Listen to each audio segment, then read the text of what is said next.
Fala aí galera do canal Interagindo Química, tudo tranquilo? Bom, hoje nós vamos dar início a um novo tema. Nós vamos começar a falar sobre a tabela periódica. Você começar a se situar no que é a tabela periódica, por que ela foi criada, como ela foi criada. Então se prepara e vamos nessa. Bom pessoal, retornando aqui, o meu nome é Lineker, do Interagindo Química, e nós vamos começar agora a falar sobre a tabela periódica.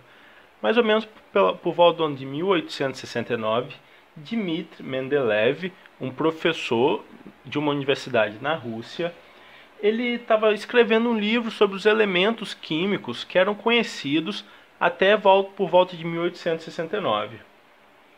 E ele colocou cada um desses elementos químicos em fichas, como se fosse um jogo de cartas, de baralho. Então, cada carta ele colocou uma ficha. Até então ele tinha 63 elementos químicos diferentes. Mendeleev ele organizou esses elementos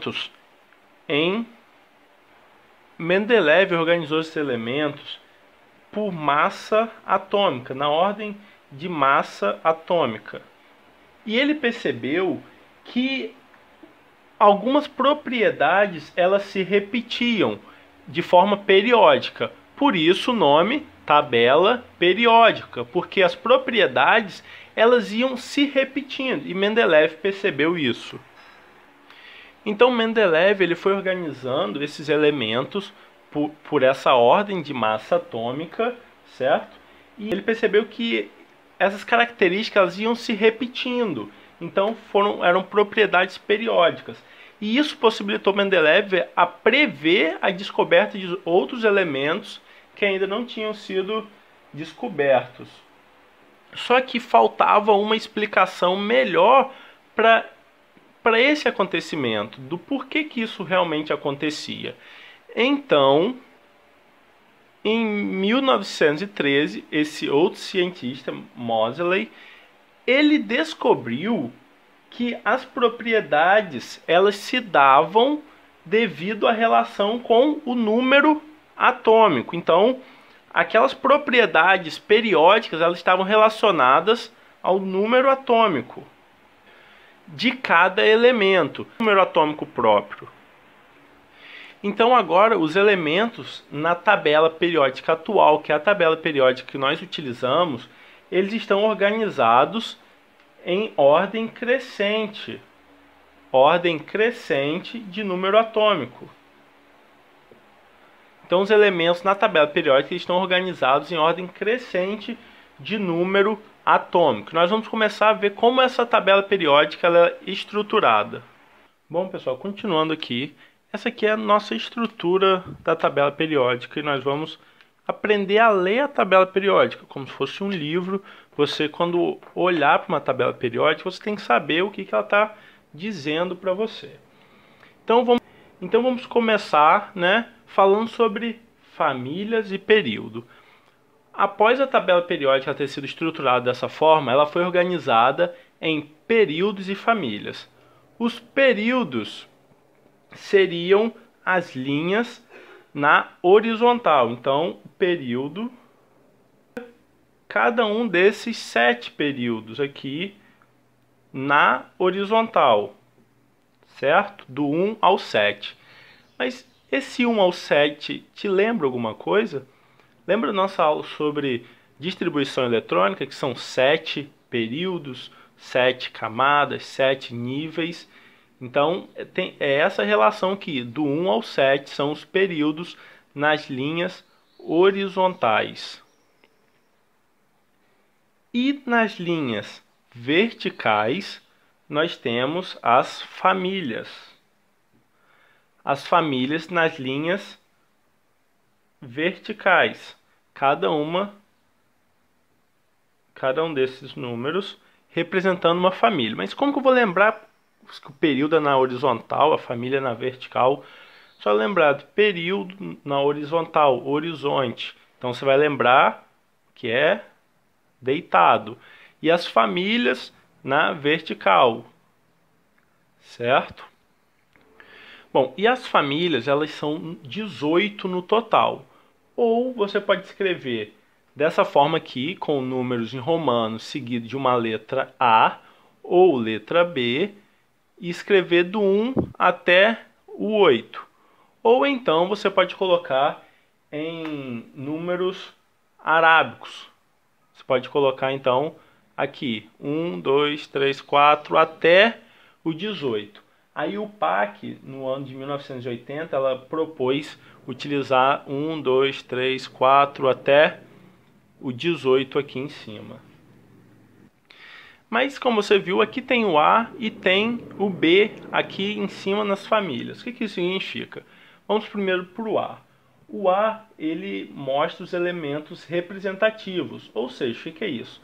São elementos onde o elétron mais energético estão nos subníveis S ou P. Ou seja, quando você pegar qualquer elemento desse grupo aqui ou desse outro grupo e fazer distribuição eletrônica deles, o elétron mais energético vai ser S2 ou P6, S1 ou P3, mas ele vai estar onde? No subnível S ou no subnível P. Então nós chamamos de elementos representativos. Então vou colocar aqui para te ajudar. Então, os elementos representativos é onde temos o S e o P, os subníveis S e P. E agora nós temos os elementos da família B. Esse pessoal aqui, ó, do 3B, 4B, até chegar aqui ao 2B, porque ele vem até, volta no 1B, 2B e volta aqui para o 3B. Esse pessoal do B, eles são chamados elementos de transição. Ou seja, o que são esses elementos de transição? O elétron mais energético deles está no subnível D. O elemento desse grupão todo aqui, que são os elementos de transição, e fizer distribuição eletrônica deles. Se você não sabe fazer distribuição eletrônica, eu vou deixar o vídeo passando aqui no card aqui, e você pode assistir o vídeo sobre como fazer distribuição eletrônica. Todos os elementos desse grupo aqui, se você fizer a distribuição eletrônica deles, eles vão, o subnível mais energético, certo? O elétron do subnível mais energético vai ser D, D3, D7, D9, D10, depende. Porque o D, o subnível D, cabe até 10 elétrons, só relembrando um pouco a aula sobre distribuição eletrônica. Então, o pessoal aqui do D, eles são de transição, nós chamamos eles de elementos de transição. E agora nós temos o F. O F, o pessoal do grupo F, eles também são elementos de transição, só que eles são de transição interna. Pessoal do grupo F. Como eu disse, a tabela periódica, os elementos eles são organizados em número atômico. E como que esse número atômico ele vai crescendo? Ele começa no primeiro período, na primeira família, e vem seguindo para a direita. Depois, segundo período, vem seguindo para a direita. Depois volta no terceiro período e vem seguindo para a direita. Se você olhar na tabela periódica, o elemento de número atômico 1, ele vai estar aqui, nesse quadradinho aqui. O elemento de número atômico 2, ele vai estar nesse quadradinho aqui.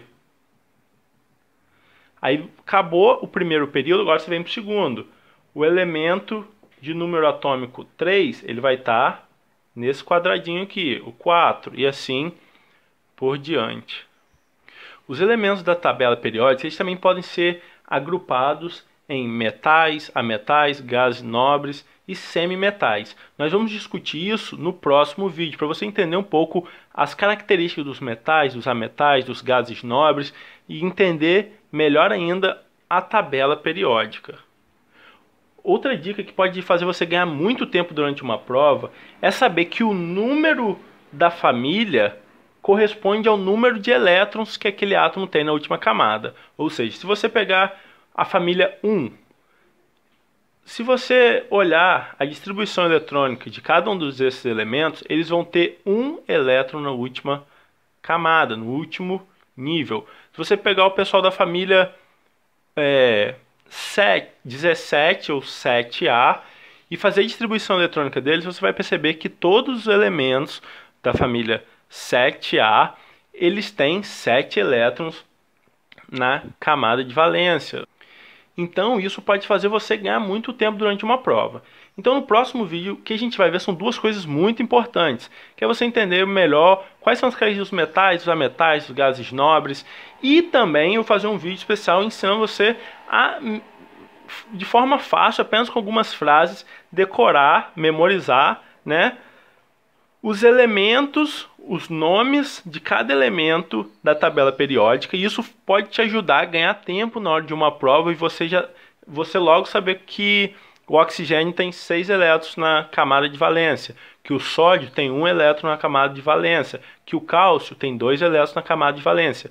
Isso sabendo em qual família cada elemento se encontra, certo? Isso pode fazer ganhar muito tempo. Então, no próximo vídeo nós vamos estudar o que são metais, o que são os ametais, os gases nobres, os semimetais, as características deles, além de uma forma muito legal de você, que você quiser memorizar a tabela periódica. Se você gostou do vídeo, não deixe de dar um joinha, se inscrever no canal aqui e compartilhar esse vídeo.